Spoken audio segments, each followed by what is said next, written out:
Welcome to the first edition of the Nahar Jeeto Bookathon presented in association with Raisoni Foundation. In this session, we will be exploring the book Magic of Friendship by Dr. Shubha Vilas. Do you have numerous friends on social media, but hardly any in real life? Do you find that our relationship doesn't last? This and similar questions have now become the part and parcel of our life. Today, more than ever, friendship has become more important than our other relationships. The warmth and compassion that a good friend can provide is unmatched, and even one of us crave for the special friend to whom we can unburn our heart or seek help for the troubled times. But not all of us are that lucky. In this book, Shubha Vilas discusses in a simple and straightforward manner what is missing in our friendship today and the various scenarios that prevents people from making and maintaining good friends. Our speaker, Dr. Shubha Vilas, is a lifestyle coach, storyteller, and author of over 40 books, including the best-selling series Ramayana, The Game of Life, with a PhD in leadership from the Valmiki Ramayana. He delivers seminars and blends spiritual wisdom with modern-day application, having inspired over 7 lakh people across 20 countries. He is a speaker at prestigious institutes like Stanford, Princeton, Oxford, and major corporations like Google and Microsoft. Our moderator, Dr. Priyanka Mudliar, a pediatric physiotherapist specialized in promoting the health and well-being of children aged 0 to 18 years. She focused on treating neurodevelopmental disorder and other physical challenges. Dr. Mudliar collaborated closely with families to create a nurture environment enable children to reach their fully potential enjoy a high quality of life with equal opportunity to participate in society. Now I would like to hand over the session to our moderator. So it is a great honor. Welcome, Dr. Shubha Vilas, sir, to this session. And today we are going to be discussing your very famous book that you have authored, The Magic of Friendships. And shall we start, Prabhu? Yes, please. Thank you very much. I'm very happy to be here. Sure. So, Prabhuji, the first question is, what inspired you to write this book? Many years back, I conducted a survey and I I sent the survey questions to almost a few thousand youngsters, teenagers, young adults, just to find out what exactly are they seeking guidance in. And in that survey, I gave a lot of questions and also specifically asked them about certain aspects of their life. And after the survey, I realized that the number one thing that youngsters are really wanting to know about and really lacking is friendship. And that's when I realized that we really need to educate today's youngsters about the need of friendship, and also about how one can make good friends and how one can retain them. And that's why I wrote this book. Wow, that's great. So, to start with, like you have written The Magic of Friendship. So, if you want to tell me, like in a definition, so how would you define true friendship? Friendship is a relationship where two people are in a phase of a non-judgmental connection, where there is no expectation from one another, but there is a desire to understand, there is a desire to serve, take care, and there is a desire to be there for each other, going through highs and lows together and experiencing life beautifully together. This is one relationship that has no expectations but has great fulfillment. Wow. So there are so many qualities that you said to define the word friendship. But what does it actually need? What does it need to be successful? A friendship to be successful. I personally feel friendships are growing friendship is like growing a plant. Just like when you sow a seed of a plant, needs a fertile soil. So similarly, for friendships to grow, to be nurtured, it needs a fertile environment, which is, I personally feel, is respect and a non-judgmental attitude. In that environment, when you sow a seed of friendship and you water it, the way we water it is by giving time to one another. And the more one gives time to one another and one waters the friendship, it grows. The initial phase of friendship, just like in the initial phase of the growth of a plant, it has to be protected by a fence, right? So there are so many people that are coming to destroy the friendship. There are so many people that will try to put some kind of doubts in your mind, some kind of judgments in your mind, and these are we need to avoid them. Protect the friendship using a fence, and then you keep continuing to water. That means you keep continuing to give time, and slowly that plant it starts becoming much bigger, basically. So initially, it is in the stage of a nursery. So if you've seen nursery, there are small plants, right? And they're so tender and so delicate. If it is not taken care for 2 days, it will die. But eventually, that nursery, it becomes a garden. That means you plant so many plants that it's not in the garden stage, the plants are a little more stronger. They're more powerful. It won't die if you're not going to water for 2 days. They can survive quite some time. But again, garden stage is still delicate stage of it. So there is a second stage of friendship. And then eventually you reach what is known as a forest stage of friendship. Forest, have you ever seen anyone going to water forest? Have you ever seen No. anyone going to, with a tanker to water all the trees in the forest? The forest doesn't need Yeah. anything. Similarly, there will be a point in time where friendship reaches a stage of forest where you don't need to invest so much of time and attention and energy. You don't need to protect it also because it is so powerful and so strong that this will last for a lifetime now. So I personally feel this is the stage in which we evolve to make friendships stronger and make friendships more powerful. Yeah. So, how do you think that a friendship affects you for a person who has no friends, or a person who is selective, or a person who has a lot of friends? So, how do you think friendship affects us in our life? The reality is almost every single habit that we have, almost every single behavior that we have, and in fact, a lot of the value systems that we have are shaped by the kind of friends that we have. Every single problem in today's society, including drugs, including smoking, including drinking, including um, getting into habits like gambling or following very high principles and values, every single thing is connected to the kind of friends that you have. So if you find anyone struggling with a particular habit, simply find out who their friends are, and you'll realize they're also struggling with the same habit. Right? Um, and those who are very happy and very enthusiastic and achieving a lot, look at them. Even they have good. They will definitely have good friends.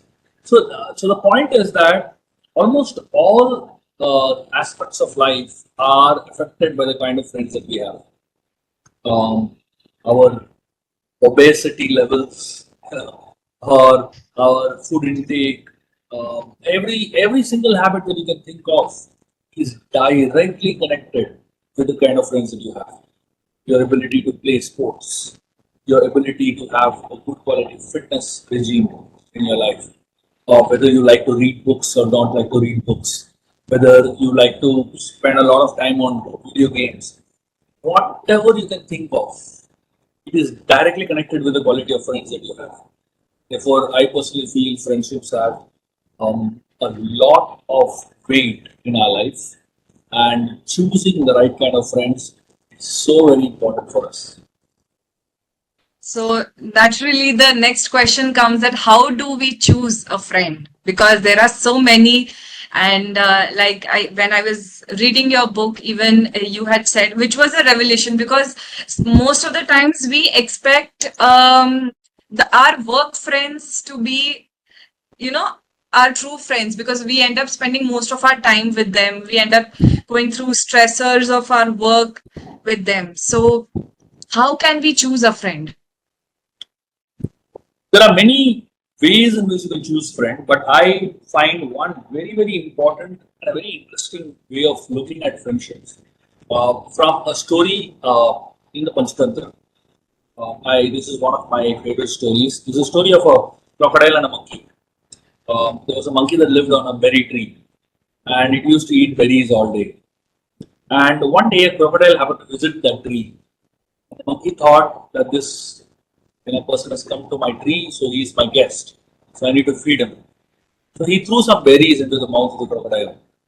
The crocodile loved the berries. He asked for more. The monkey threw more. And slowly they began to talk to one another. The crocodile started coming every day. Over a period of time, the monkey and the crocodile started spending a lot of time together eating berries. One day, the crocodile's wife started feeling suspicious. She asked the crocodile, "Where do you go every day? It's so long you're not at home." The crocodile explained to her that he has found a new friend and how he feeds him berries. The next day, the crocodile got berries for his wife. So the crocodile's wife ate the berries and she loved them. And she suddenly had a thought. She said, if the berries are so tasty, the monkey is eating these berries all day long. How tasty must be his heart? So she told the crocodile that I want the monkey's heart. Crocodile was really sad because the monkey was his friend. The wife said, "No, nothing doing. If you love me, you should give me the monkey's heart." The crocodile, having no choice, he went to his friend, the monkey, and he told the monkey that every day we meet under this tree, why not go on a joyride today? I'll take you on my back into the river and we'll have fun. So the monkey hopped onto the back of the crocodile and they went to the river. When they were right in the middle of the river, crocodile decided to reveal the truth to the monkey. He told the monkey, "See, this is not a joyride, this is your last ride. And my wife wants to eat your heart." Monkey immediately understood that he's in big trouble. And he turned to the crocodile and told him, "Oh, you should have told me. I would have got my heart. I left my heart on the tree." Crocodile really got scared because the wife had given a very specific instruction. So the crocodile was panicking. The monkey said, "No, no, don't worry. Let's just go back to the tree and I'll get my heart and we'll go home." The crocodile innocently turned around. They reached the tree. He jumped on top of the tree. And then from top of the tree, he spoke something very wise. First thing is, he said, "You fool! How can anyone keep one's heart on the tree? My heart is always in my heart, isn't it?" But the monkey told the crocodile, "You should not give your heart unless you feel safe with someone." Now, this is a very, very important aspect of friendship. The monkey told the crocodile, "See, I thought that both of us have a lot in common. Then today I realized that both of us are not like-minded." And then the monkey told the crocodile that I don't feel safe with you anymore. And therefore, we cannot be friends anymore. This understanding of feeling safe is a very interesting understanding for human beings. There are some people who make you feel safe. What is the meaning of feeling safe? Feeling safe is not about just physically feeling safe. Feeling safe is also about emotionally being safe. A lot of us, when we are with some people, we don't feel emotionally safe. What does it mean? It means that person can hurt us anytime. That person can judge us anytime. That person can cause us pain anytime. Even in organizations, when people work together, it's not that they exactly feel safe in the team. Not at all. A group of friends, It's not exactly that you feel safe with a group of friends, right? True. Friendship is to be formed between people with whom you feel safe. And that's why Rupa Goswami, who is a medieval saint 500 years before, he uses a word which is known as Swajatiya. So, what is the meaning of Swajatiya? Swajatiya doesn't necessarily mean belonging to the same caste or same creed. That's not what it means. It means like mindedness. The number one criteria for looking at choosing friends is finding people who are like minded. Like minded doesn't mean just in the type of pizza that you like, two people like the same pizza, or two people like the same color, or two people like the same brand of clothes. That's not what makes you like minded. Like minded is when two people share the same set of principles and values in life. They strongly connect with a certain cultural context. Like mindedness is about deeper aspects of life and not just external aspects of life. True. Wow, it is so informative that I almost am so tempted to take notes right now.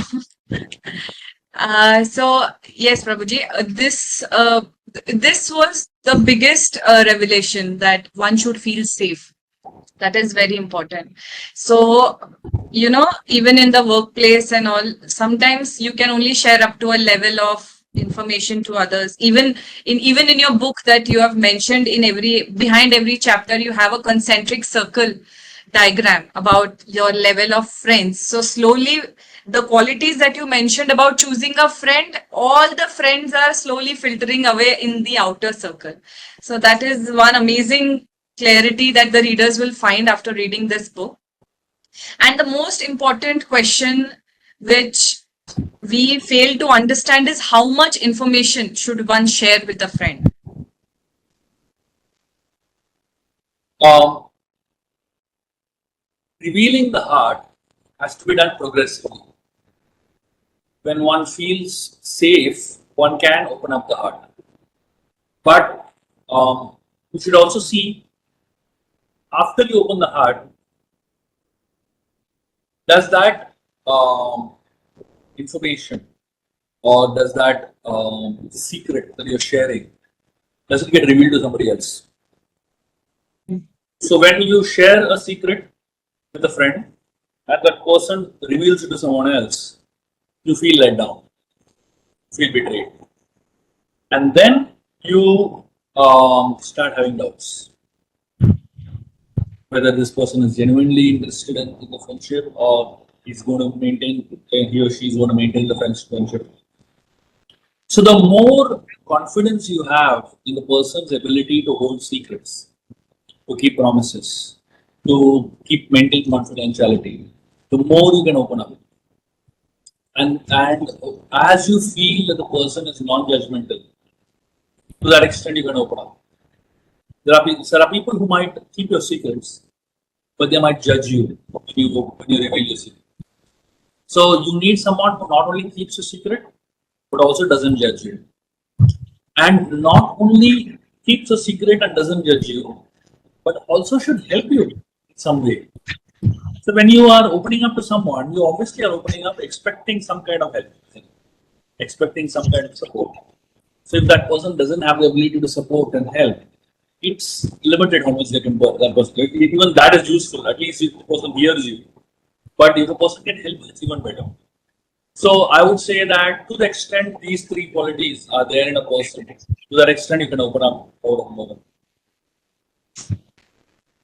Okay, so slowly and steadily we need to open up and then we need to test the waters before, and allowing them to enter in that kind of zone in our heart. So if ever, like in this natural exchange of thoughts or heart and give and take, there will be definitely the people will commit mistakes. It is human to error. So should we ignore our friend's mistake? Because sometimes correcting them might also put a strain in that relation. So, what do you think about that? See, mistakes are bound to happen in any relationship and by any human being. The question now is how intentional is a mistake and how accidental is that mistake? Intentional mistakes are, it actually is a revelation of the character of the person. Accidental mistakes also show you the character of the person. When you understand somebody has done something intentionally, then you have to be really careful because it's a premeditated thing. Anything that is premeditated, it can't be taken lightly, right? If some mistake happens inadvertently, just accidentally, then we can just excuse it and leave it. Intentional mistakes have to be taken very seriously. Uh, Accidental mistakes should not be taken very seriously and should be immediately forgiven. I feel that's the way we can judge or rather differentiate between the two. Yes, we should always give benefit of doubt to our friends. Always. Until unless it is proven the other way. So till you actually have 100% proof that this mistake is intentional, you should accept it as accidental only. Unless you have 100% proof this person is out to harm you, you should always think that this person is there to help me, to take care of me, and will never harm me. So I feel that benefit of doubts are very, very important to sustain relationships and friendships, and they give humanity a chance. No, that brings a lot of clarity about this entire situation that we are usually put into, which is kind of awkward. Then we develop trust issues and things like that. So you having such a superior clarity about this thing and having written such a big book about friendship, how easy is it for you to make friends? And my follow-up question is, can introverted people make and last good friendships? So I personally have thousands of friends across the world. I make friends very quickly Wow. because I tend to give time to people. I tend to take out time and I tend to be available to people. So because I'm available, because I always respond and I always try to serve and take care of people, I end up making more friends. I mean, anywhere in the world, I have someone whom I can stay with comfortably. Anywhere in the world, I have people that consider me to be a part of the family, etc. So that way, I have a lot of friends who are may not be exactly deep friends, but they are, I would say, at the first level of friendship. But a lot of them are at the second level of friendship, basically. But I also have some really, really deep friends. Um, my call as my best friends. Very few of them, 4, 5 of them, I can count on my fingers. But I know these are people that will stand by me no matter what happens. And I have one or two really, really solid mentors who are also will stand by me no matter what happens. So I feel that I'm blessed in that way to have experienced all the 4 levels of friendship and also being able to connect with people. As far as being an introvert is concerned, you are talking to one. I am a Oh, super introvert. I can stay all day long without talking to anybody. I can stay like this for months and months together. Obviously, I also like to be with people, and I have an extrovert side to myself. But that extrovert side only comes out when I'm in events, when I'm at programs. So most people, when they see me in events and programs, they feel this person is a super extrovert. But then I go into my shell and I become a super introvert. So I kind of have both extremes. But if you wow. if you ask me personally, I'm an introvert. I'm a very, very heavy introvert. In fact, introverts also have the ability to make the best friends because innately they are good listeners. Introverts don't speak much, and because they don't speak much, they hear a lot, and people love those who hear a lot. So extroverts speak a lot, and they feel they can make a lot of friends. But introverts don't speak much, but they can make deep friends. While extroverts will have a lot of friends who are mostly superficial, introverts will have a few friends but have very deep and meaningful ones. Wow. That is such a good news for all the introverts out there, including myself, that this good quality of ours can be put to use even in this aspect, because usually, in this day and age of social media and everything, it is usually people de-glamorize the introverts into being isolated and not being the heart of a party or not having as much friends, but this has brought like a revelation that we can have deep meaningful friendship which actually means something rather than the 95% out there. So that was great. So like how I asked you that if you have friends and how easy it is for you to make friends. Can you recall one of those very precious moments in your life where a friend has added a lot of value in your life? Oh, that's so many. Um, I'll tell you about my school days. When I was in school, I was a very, very quiet child. And I didn't have much confidence in myself. I was pretty low on confidence. And naturally, as a result of that was I suffered a lot in my academics. I suffered a lot in the way I performed at school. And at that point in my life, when I was like literally at a low point, I met two boys who became my best friends, who are still my closest friends from school days. So we went on to study engineering together. We went on to work together also one time, and so we spent a lot of time together. So even now, we're very much in touch. In fact, 1 week back, one of these guys writes me like a super sentimental message saying that we should catch up and how life has gone so fast and we have, not having time for each other. And we should, so these two boys who joined became my best friends. They actually lifted me up so much. I can very, very well say that a lot of who I am today is because of the friendship that I had with these two friends of mine, Shubha and Azhar. They were like my best friends they are still my best friends. One is in Goa and one is in Sharjah, but still, we continue to meet and we continue to connect with one another. And the heart is always connected, right? Yeah. So, wow. So you have like school friends who go way, way back, and that must be so amazing, no? That they have seen all the big milestones you have achieved in your life, including even the hurdles, Yeah, and yeah. now the man that you are. So Hey, it the would the have been funny great. funny thing is when they attend my lectures.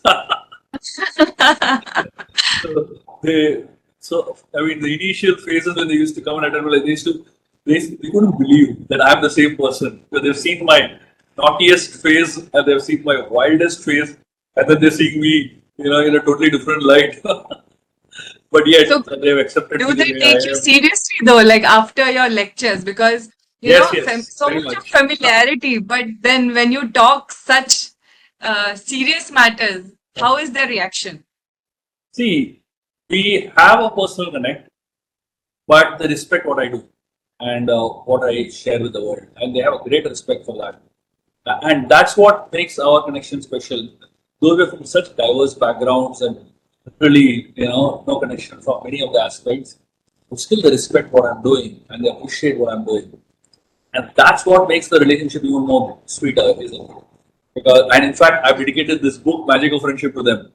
If you see the dedications, acknowledgement, literally the Yeah. first names are theirs. So I value what they have to offer me and what they are doing me even today, and they value what I'm doing for society and the role that I'm playing today. And I think there is respect at both levels. So that's what makes the relationship so beautiful. Absolutely. And coming back to the book, you have mentioned that there are three types to, like, you have mentioned various different types of friendship, whether it be level wise, whether it be the kind of relationship they have. But you have also mentioned something which is very interesting, which even I could relate a lot. That is, there were three types of people: givers, takers, and matchers. So, you know, and you mentioned that the best kind of relationship or the best feeling that you have is when you are a giver. Even the research has said the same. It's kind of statistics. But don't you think that, people who are predominantly the givers, after some point, they might feel a sense of being taken advantage of? So how can they avoid feeling that? Givers should not focus on being reciprocated from the person they give to. The moment you start expecting from the person you give to, that's when you start getting frustrated. But if givers understand that their giving will be reciprocated by the universe, by so many others, then they'll become more peaceful. The problem is expecting from the very person you're giving to. Right. True, because many a times, if we don't have that kind of understanding, and at one point of time when it is a long lasting friendship over a period of time, and if they are these kind of people, sometimes at our lowest we might feel that way. So I just wanted to ask that, if they ever feel this way, this is the kind of mindset they should be having. And even a very important chapter in your book I found was about peer pressure, which was very important, very relatable these days. So, how should one approach peer pressure? Because I am from a medical background, and I had a friend who was from a village, from a Marathi speaking boy, and he couldn't speak English as much. So in our class, the boy he befriended was a very flamboyant, very confident boy who was into sports. So they formed this, they are still best friends till date, and he did help him out for his self confidence. But now they are best friends who are also chain smokers. So that is the kind of relationship these days a lot of us we face, knowingly or unknowingly. So how do you think one should face or approach peer pressure? Everyone is unique and individual. Everyone is special. Peer pressure simply means that you want to become one with everyone. So that simply means that you lose your uniqueness and succumb to just being ordinary like everybody else, or becoming a photocopy of somebody else. So I would always suggest that every one of us should retain our originality and our uniqueness. And that thought is the best way to deal with peer pressure. Right. Unique, that is the originality. But one tends to get carried away, even associate in their immaturity that if have a drag, you might experience confidence or come sit with us, have a drink. And mostly the college going students, the preteens, the teenagers, and the young adults are facing it these days. That is the reason I asked this peer pressure thing. So that was a good thing for me to also know. And for our readers out there, that one must retain their originality. So, having said that, we are approaching our conclusion. But before going, I want to ask you, what are your future plans? Are there any books we should be expecting anytime soon? There are a lot of books coming up. There is a book that I recently wrote, which is published. It's already on Amazon right now. It's called as 100 Vedic Women. It's about 100 women from the Indian epics that are powerful, and each one of them have great stories. So it's an illustrated book for children that is very, very interesting. Of course, it will really be good for adults too. And in addition, there is another book I have written for children, which is known as Illustrated Bhagavad Gita for Kids, which is just about to be printed. It will come out by the end of the month, actually. In addition to that, I'm working on a series of books on the Mahabharata for adults, just like the Ramayana series, which I wrote, which became bestsellers and became famous all over the world. I'm starting a Mahabharata series, a 6-volume Mahabharata series. And the first book of that is just completed. It should come out by the end of the year. Great, and congratulations for all these endeavors, and kudos to you that you are just like a treasure of golden content. You are like a golden content creator. So kudos to you on that. And it was great speaking with you. The one last thing before leaving, I would request you is, what is the unique aspect of this book that the readers should definitely watch out for? The Magic of Friendship book is a guide. It is not a fast read. It's not a novel. It's a guidebook. So I would highly recommend everyone to pick up this book, especially if you're interested in yourself. It is a book that will teach you step by step how to make deep friends and how to retain them for their life. So please use this book as a guidebook, and you share it with as many people as possible. And in fact, you should share it with your best friends. Absolutely, and I'm going to do the same. Thank you so much, Prabhuji, for speaking with us, and thank you so much for such an amazing book that you have published for all of us to take guidance about.